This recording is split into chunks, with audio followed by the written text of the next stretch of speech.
네, 이번 주말과 휴일 추위는 제법 풀리지만 곳곳에 눈비 소식이 들어 있습니다. 내일 밤부터는 다시 찬바람이 불기 시작해서 다음 주엔 올겨울 들어 가장 매서운 한파가 찾아온다고 하는데요.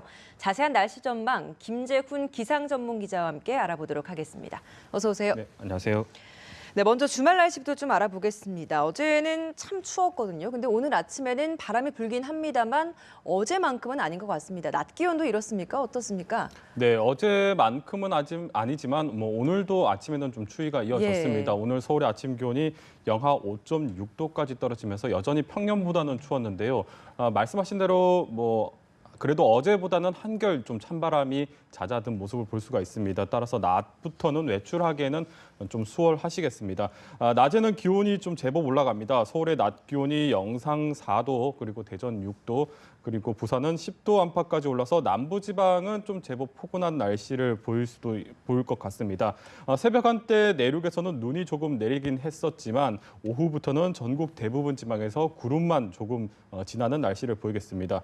내일은 날씨가 더 풀립니다. 대부분 지방의 기온이 영상에서 시작을 하겠고 예. 서울의 낮 기온이 영상 7도까지 올라가겠습니다. 다만 내일도 전국적으로 눈비 소식이 들어 있습니다. 일단 기온이 낮은 강원과 경기도 지역에서는 눈이 제법 내리겠고 기온이 좀 상대적으로 높은 남부지방 같은 경우에는 비가, 그리고 수도권에서는 눈과 비가 섞인 진눈깨비 형태로 좀 내릴 것 같습니다. 예. 양이 좀 제법 많습니다. 경기 동부와 강원 영서 지역으로는 최고 10cm의 많은 눈이 내릴 것으로 예보가 되면서 예. 이들 지역에는 대설 예비특보가 발령이 됐습니다.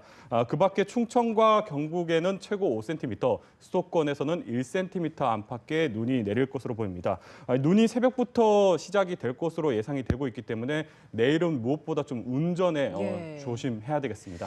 네, 다음 주에 제가 처음에 좀 소개를 해드릴 때 얘기를 했습니다만 다음 주에는 좀 올겨울 들어 가장 매서운 한파가 온다라는 예보가 많이 나와 있습니다. 얼마나 추워지는 겁니까? 네, 이번 주에도 매서운 추위가 한 차례 기승을 부렸습니다. 예. 당시에 제가 철원에 가서 좀 취재를 하기도 했었는데 예. 좀 비교를 하자면 이번 주 추위는 다음 주에 찾아올 추위에 좀 전초전에 불과했다. 더 춥다는 네, 말씀이시죠? 훨씬 더 추워지겠습니다. 예. 그래서 좀 다음 주에 찾아오는 한파는 좀 차원이 다른 한파가 찾아온다, 이렇게 생각을 하시면 될 것 같습니다. 일단 기온 전망을 좀 전해드리자면 다음 주 월요일 아침 서울의 기온이 영하 8도까지 떨어지겠고 화요일에는 영하 11도까지 곤두박질 치겠습니다. 수요일 역시 영하 10도 안팎까지 기온이 내려갈 것으로 보여서 다음 주에는 대부분 지방의 기온이 영하권을 윗도는 가운데 중부지방은 영하 10도 이하의 한파가 한 사나흘 정도 계속 이어지겠습니다. 특히 예. 낮에도 기온이 영하 3, 4도에서 머물면서 웬만한 겨울철 아침보다 낮이 더 추운 그런 날씨가 이어지겠습니다. 여기에 찬바람까지 더해지게 된다면 아침에는 체감온도가 영하 15도에서 20도까지 떨어지는 지역도 있을 것으로 보여집니다. 그만큼 아주 매서운 한파가 찾아오는데 최근에 좀 기온이 떨어질 때 옷차림을 좀 조심해야 된다, 예. 든든하게 해야 된다, 이렇게 전해드렸었는데 네네. 다음 주에 찾아오는 한파는 옷차림도 물론이지만 네. 이 동파 사고로 이어질 수가 있습니다. 따라서 이번 주말에 좀 날씨가 좀 풀렸을 때 이 동파에 대한 대비도 필요하겠습니다. 12월에 이렇게 추운 이유가 좀 따로 있습니까? 어떻습니까? 네, 올겨울 날씨 참 변덕스럽다라고 먼저 좀 전해드리고 싶습니다. 예. 보통 우리나라 겨울철 날씨를 두고 이 사만사온이라고 합니다. 이 사흘 정도는 추위가 이어지다가 나흘째부터는 좀 포근해진다, 이런 얘기인데 네. 올겨울은 이 사만사온은 둘째치고 기온이 워낙 들쭉날쭉하고 네. 또 여기에 거의 매일 눈비 소식이 들어 있습니다. 네. 이번 올겨울에 좀 초반부터 이 매서운 추위가 찾아오는 것은 아무래도 한반도 상공으로 몰려오는 이 찬 공기의 흐름과 관련이 있는데요. 예. 예년하고는 다르게 좀 찬 공기의 모습이 좀 상당히 변칙적인 모습을 보이고 있습니다. 앞서 사만사온 얘기를 좀 드렸었는데 예년 같으면 이 찬 공기가 북서쪽에서 우리나라로 몰려오면 이 사흘 정도 지나면 이 변질이 되면서 동쪽으로 빠져나가곤 했습니다. 하지만 올해 같은 경우에는 이 기류가 정체가 되면서 이 찬 공기의 축이 한반도에 고정이 되어 있습니다. 그러니까 동서 방향의 날씨 흐름이 막힌 상태에서 이 찬 공기가 남북 방향으로 출렁이고 있다고 이렇게 얘기를 드릴 수가 있습니다. 좀 비유를 하자면 이 고속도로에서 갑자기 정체 구간이 생기게 되면 병목 현상이 생기면서 차들이 서로 엉키듯이 네. 멈추게 되고 또 뒤에서 속력을 내서 달려오는 차 같은 경우에는 갑자기 급정거를 하기 때문에 돌발 변수가 많이 생깁니다. 네네. 마찬가지로 우리나라도 이 동서 방향의 날씨 흐름이 막히게 되면서 이 기류가 정체되고 불규칙한 날씨 패턴이 이어지면서 이 변수가 많아지고 눈비 소식도 많아지는 데다가 이 찬 공기가 오랫동안 갇혀 있다 보니까 이 추위가 아주 매서워진다. 뭐 이렇게 생각을 하시면 될 것 같습니다. 일단 기상청은 다음 주까지는 적어도 이러한 날씨 패턴이 이어질 것으로 전망을 하고 있습니다. 눈비가 자주 내리는 것도 같은 원인 때문이라는 거죠? 네, 찬 공기가 내려올 때 그때 눈구름이 한번 유입이 되고 또 찬 공기가 빠져나갈 때 이 역시도 온난한 공기와 찬 공기가 마주치는 경계에서 예. 이 서해상에서 눈구름이 발달하면서 특히 중서부 지역으로 눈비가 자주 내리고 있습니다. 그렇다면 12월에 이 정도 추위다 보니까 1, 2월은 도대체 얼마나 더 추울지 혹은 이것보단 덜 추울지 궁금합니다. 어떻습니까?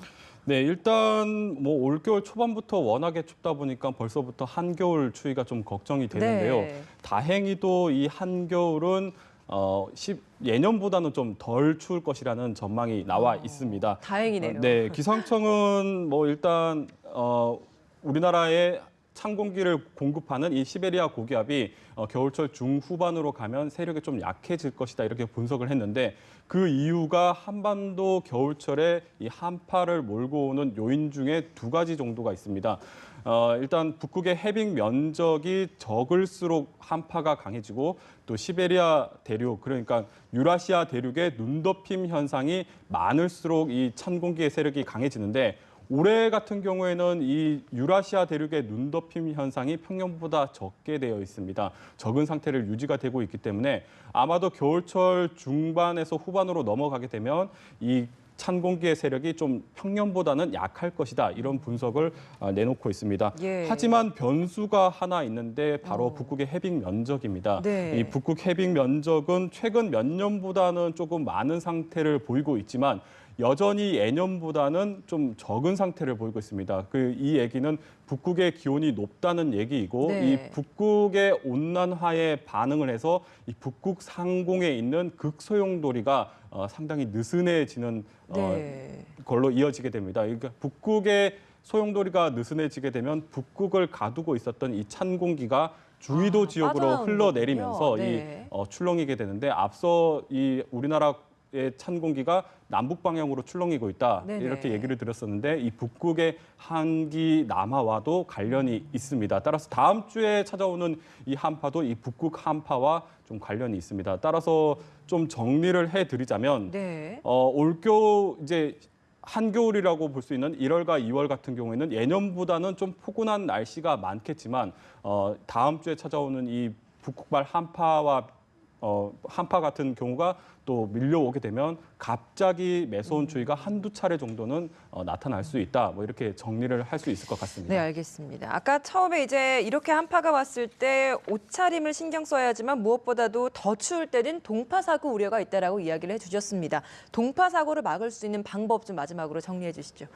네, 다음 주처럼 갑자기 이렇게 추위가 찾아오면 상대적으로 또 대비가 덜 되어 있기 때문에 예. 동파 사고가 많이 발생합니다. 이 동파 사고 같은 경우에는 기온이 영하 10도 이하로 떨어지는 강추위가 이틀 이상 지속될 때 이 동파 사고가 급증하게 되는데 다음 주가 딱 이러한 조건이 갖춰져 있는 날씨입니다. 네. 동파 사고를 막기 위해서는 무엇보다도 이 찬 공기와 수도 간의 접촉을 최소화시키는 게 중요하다고 볼 수가 있겠습니다. 따라서 계량함에 단열재나 비닐 그리고 스티로폼 같은 것들을 채워 넣으면 효과적으로 막을 수가 있습니다. 헌옷이나 천 같은 경우도 나쁘지는 않는데 네. 이 충분히 마르지 않은 상태에서 넣게 되면은 오히려 더울 수도 있겠네요. 얼어붙을 수가 있기 때문에 네. 상태의 여부를 좀 잘 확인을 할 필요가 있겠습니다.